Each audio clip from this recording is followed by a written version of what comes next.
శరీరం ద్వారా జరిగించే క్రియల వల్ల ఆత్మ అగ్ని చేరాల్సి వస్తుంది.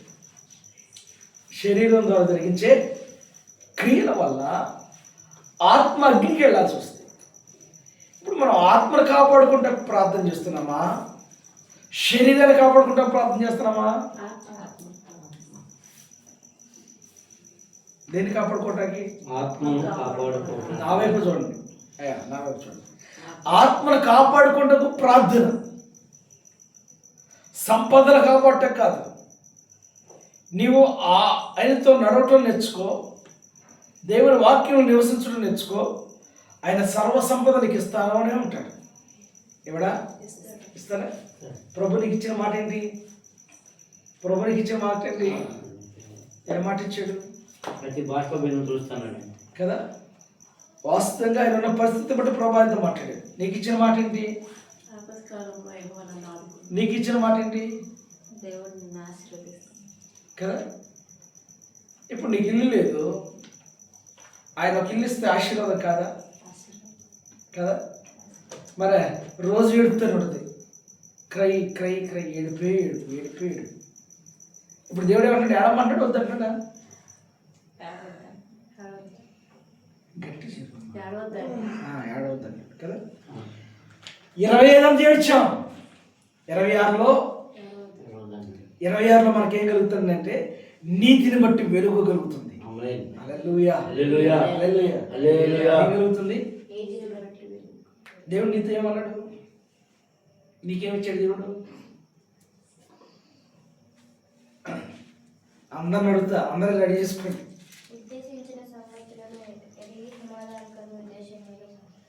సమాధానం కలుగు చేస్తున్నాడు కదా.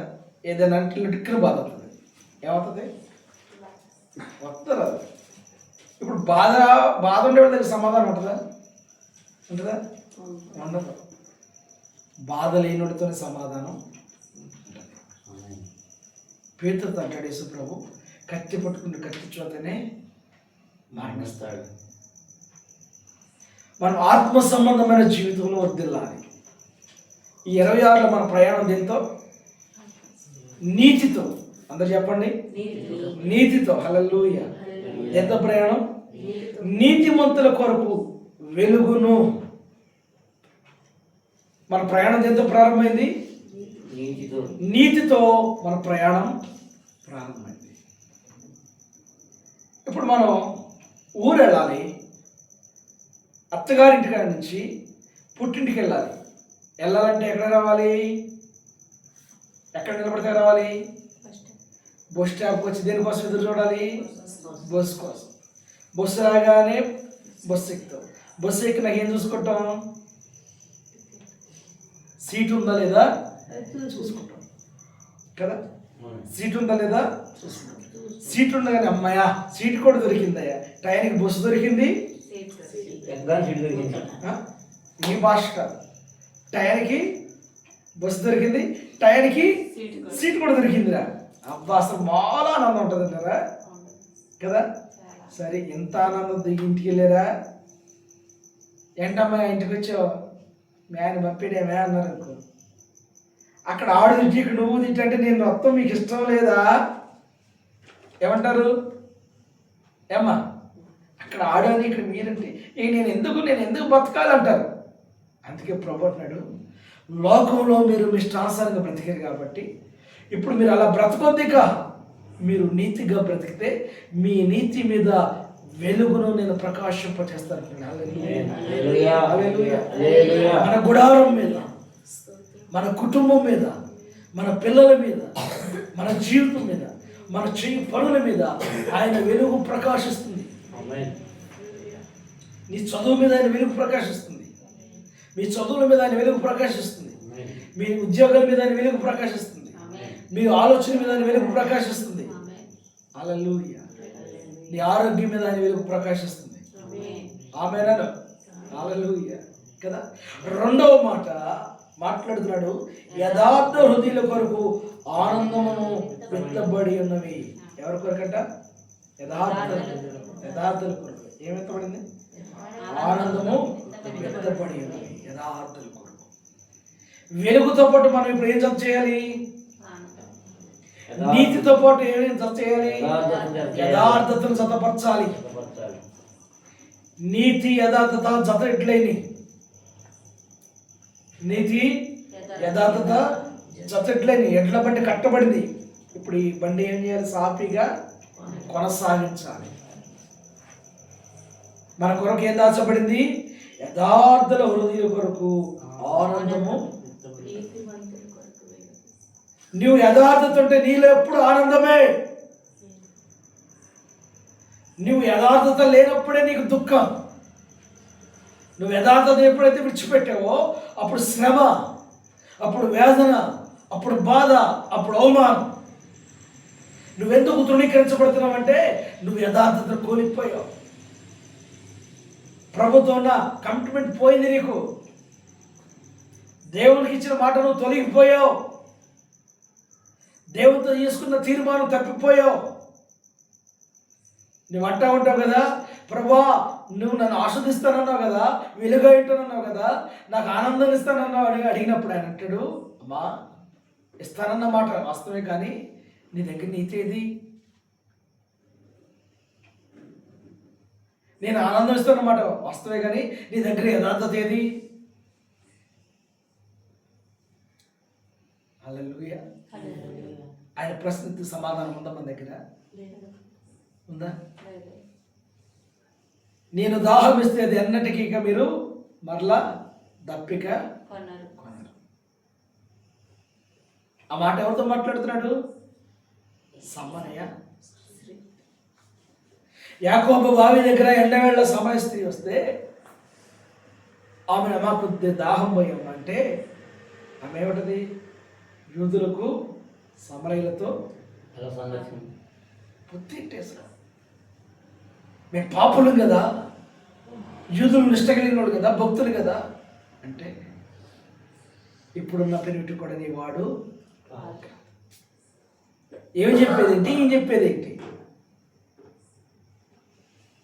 ఏమి చెప్పేది ఒకటి, ఏం చెప్పేది మరొకటి. వెంటనే ఆయన మాట తృణీకరించలేదు.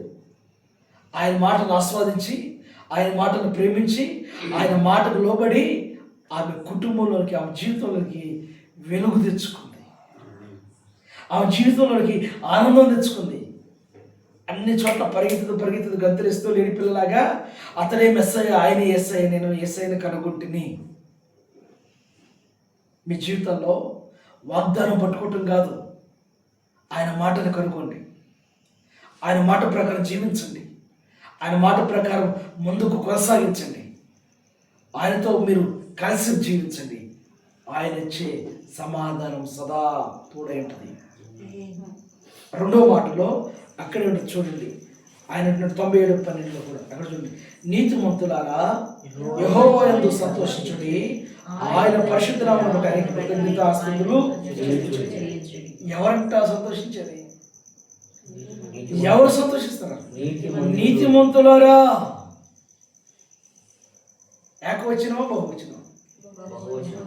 బహువచనం మాట్లాడుతున్నారు. నీతిమంతులారా యెహోవా యందు సంతోషించుడి. మనకి మనుషుల దగ్గర లేదు సంతోషం. మన దగ్గర నీతి ఉంటే అది దేవుని బట్టి మనకి కలిగే సంతోషం. మనలో నీతి ఉంటే అది ప్రభువు వల్ల కలుగుతున్న ఐశ్వర్యము. దేవుడికి నీలో కావాల్సింది నీతి. నీకు ఆనందం కావాలని ఆశపడుతున్నావా? దేవుని కొరకు నీతిగా బ్రతుకు. నువ్వు కుటుంబం ఎల్లప్పుడూ సంతోషంగా ఉండాలని ఆశపడుతున్నావా? దేవుని కొరకు నీతిని స్థాపించు. నువ్వు నీతి కొరకు ఒక దుర్గంగా మారిపో. హల్లెలూయా, హల్లెలూయా. సామెతల గ్రంథము 4:18 త్వరగా చూసుకుని బలంలోకి వెళ్ళిపోతాం. సామెతల గ్రంథము 4:18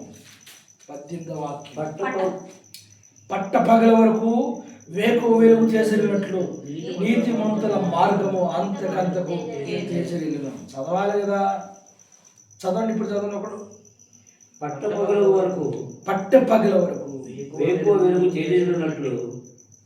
ఒకడు చదువుతున్నప్పుడు ఒకటి ఆగండి. పట్టపగల వరకు వేకు వెలుగు చేసినట్లు. ఏం చేసినట్టుందంట? మెట్ట మధ్యాహ్నం కారు చీకటి అయిపోతే ఎట్లుంటది? అది ప్రమాదానికి సూచన. భయం వచ్చేసింది. వామ్మో ఏంటి ఎంత మిట్ట మధ్యాహ్నం ఒక్కసారి ఉన్నట్టుండి చీకటి అయిపోయింది అని భయపడుతుంది కదా. మిట్ట మధ్యాహ్నం వెళ్తురు ఎలా ఉంటుంది? దగ్గర మెరిసిపోతూ ఉంటుంది. ఆ వెలుగును మనం చూడలేము. చూడగలుగుతావా? పట్ట పగల వరకు వేకువ వెలుగు తేజరిల్లినట్టు, వేకువ జామున అప్పుడే సూర్యుడు ఉదయిస్తూ ఉండగా ఆ మేఘాల నుంచి సూర్యుడు అలాగా మేఘాలను చీల్చుకొని బయటకు వస్తున్నప్పుడు ఆ వెలుగు ఎలా ఉంటుంది? పొద్దున్నే సూర్యుడు ప్రకాశిస్తున్నప్పుడు ఎప్పుడైనా చూసారా మీరు?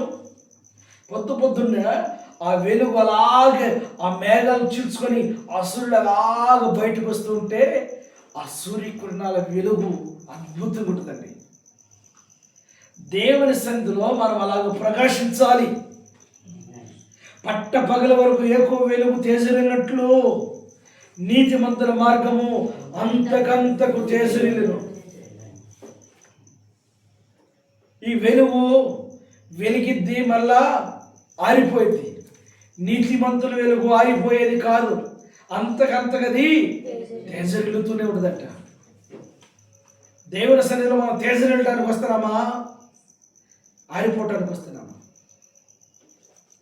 దేవుని సన్నిధికి ఎందుకు వస్తున్నామంటే మనం ప్రకాశించడం కొరకు వస్తున్నాం.